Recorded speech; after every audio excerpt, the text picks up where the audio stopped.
একজন দক্ষ রাজনীতিক, দক্ষ প্রশাসক এবং দক্ষতার সাথে সব কিছু আলাদা গেলে আপনি আমায় দক্ষ বলছেন, সবাই তো আমাকে অদক্ষ বলছে। না না, সে কে বলছে আমি জানি না। আপনি 200-র ওপরে সিট পেয়ে পশ্চিমবঙ্গে ক্ষমতায় এসেছেন, এই সামনের বছর আবার নির্বাচন, যা বিরোধী যা অবস্থা দেখছি তাতে এবারও হয়তো আপনারাই আসবেন, কিন্তু হয়তো টয়তো না, মানুষের প্রতি আমার ভরসা, আস্থা, বিশ্বাস আছে এবং আমরাই আসবো, এটা আমি বিশ্বাস করি। সবাই হাততালি দিচ্ছে, সব সব বল তো সৌরভ গাঙ্গুলি আছে, আর উড়িয়ে দিচ্ছেন এরমভাবে।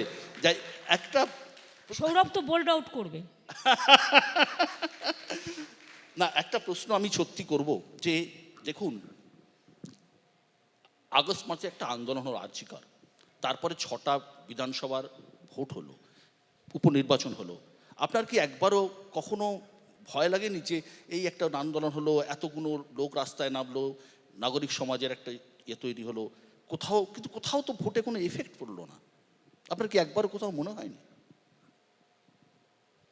আমি বললাম আমার পুরোটাই বিশ্বাস এবং আস্থা এবং ভরসা মানুষের উপরে।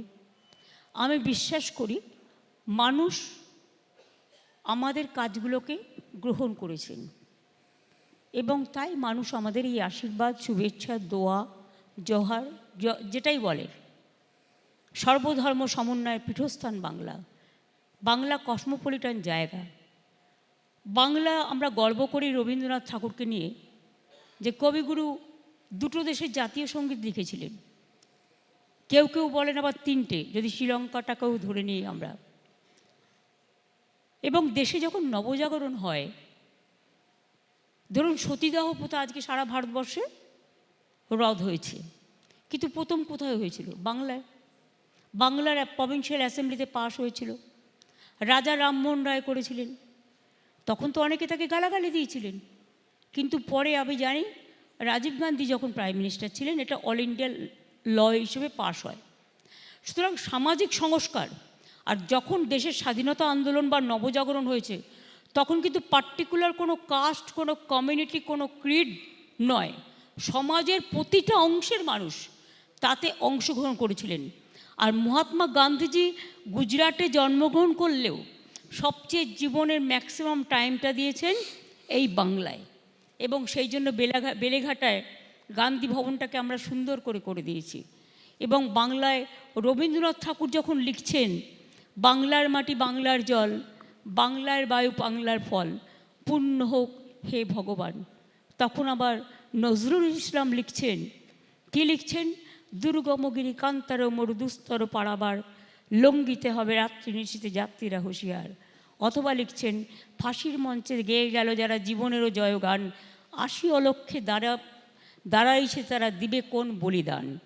অথবা তিনি কিন্তু লিখেছিলেন, এটা নজরুলের হাত দিয়ে, কোরআন পুরাণ বেদ বেদান্ত বাইবেল ত্রিপিটক, কোরআন পুরাণ বেদ বেদান্ত বাইবেল ত্রিপিটক, গ্রন্থ সাহেব জেন্দা বেস্তা পড়ে যাও যত শখ। এটাকেই রামকৃষ্ণ পরমহংসদেব বলেছিলেন, যত মত তত পথ।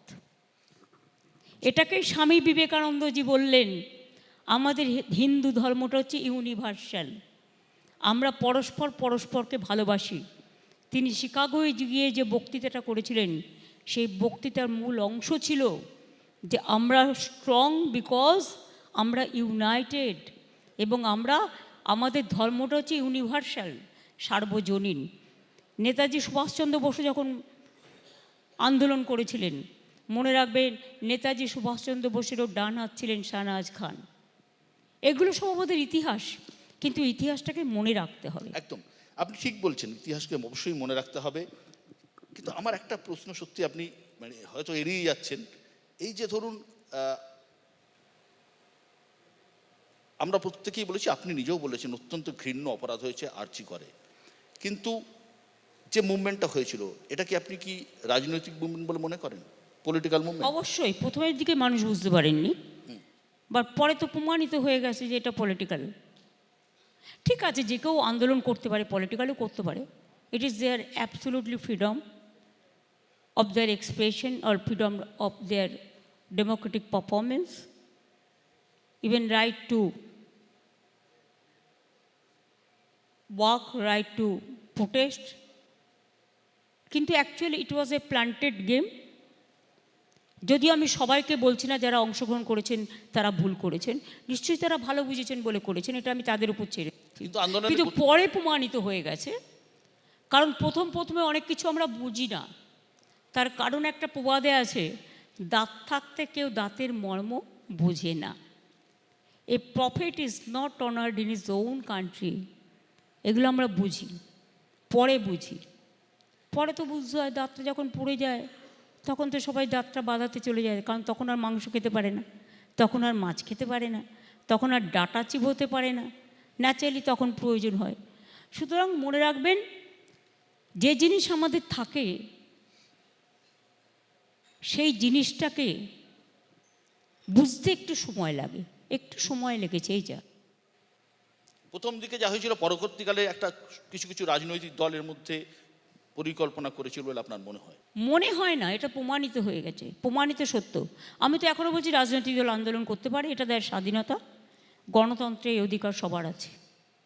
কিন্তু যেভাবে এটাকে প্রজেক্ট করা হয়েছিল, এখনও এটা ম্যাটার অফ সাবজুডিস, তাই ডিটেলসে আমি যাব না। আমি যেটা বলেছিলাম যে আপনারা আমাকে 1 মাস টাইম দিন, বাবা মার কাছে গিয়ে বলেছিলাম।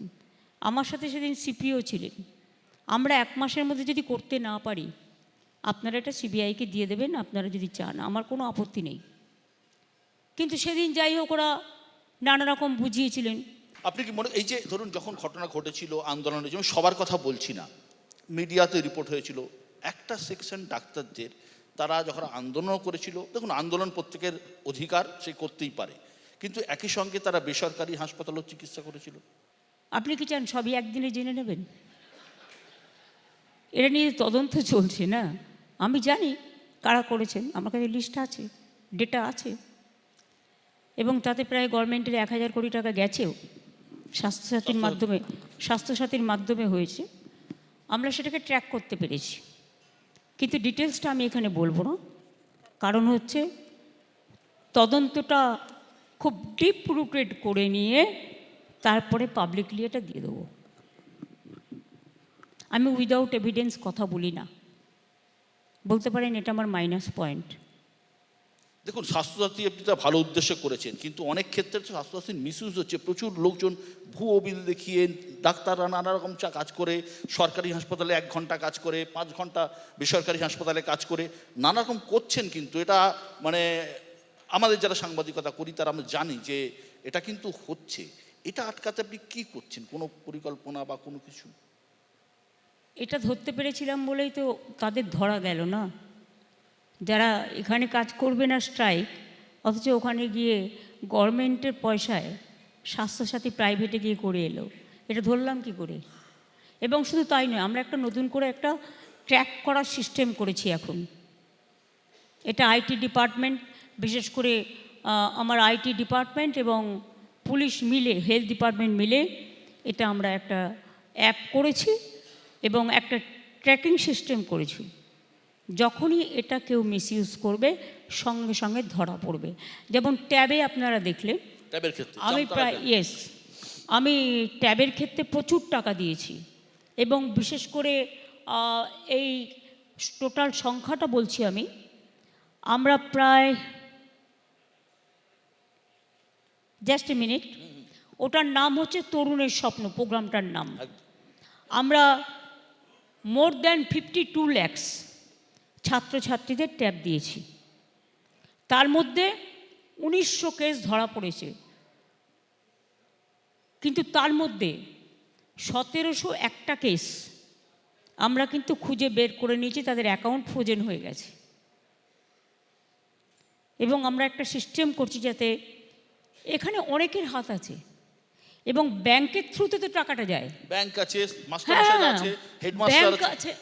আমি ন্যাচারালি কারোর কথা না বলে বলছি, টাকাটা তো ব্যাংকের থ্রুতে গভর্নমেন্ট দেয়। তো গভর্নমেন্ট যখন ব্যাংকের থ্রুতে দিচ্ছে, তখন ব্যাংকেরও কি দায়িত্ব নয় এটাকে চেক আপ করা?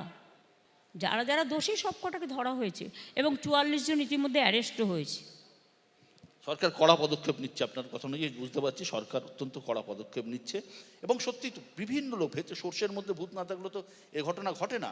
সরকার 2বার করে টাকা দিতে হচ্ছে, ধরা হচ্ছে, হ্যাঁ, আমরা 1900 কেস হয়েছিল এবং তার মধ্যে আমরা প্রত্যেকে আবার 10,000 টাকা করে ট্যাব কেনার জন্য দিয়ে দিয়েছি।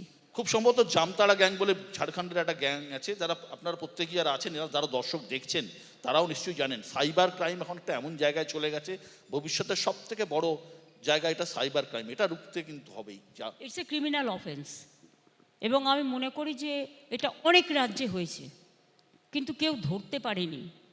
কিন্তু আমাদের পুলিশ যে যা ইচ্ছে বলতে পারে, কিন্তু আমাদের পুলিশ খুব সক্রিয় বলে আমরাই এটা একমাত্র ধরতে পেরেছি।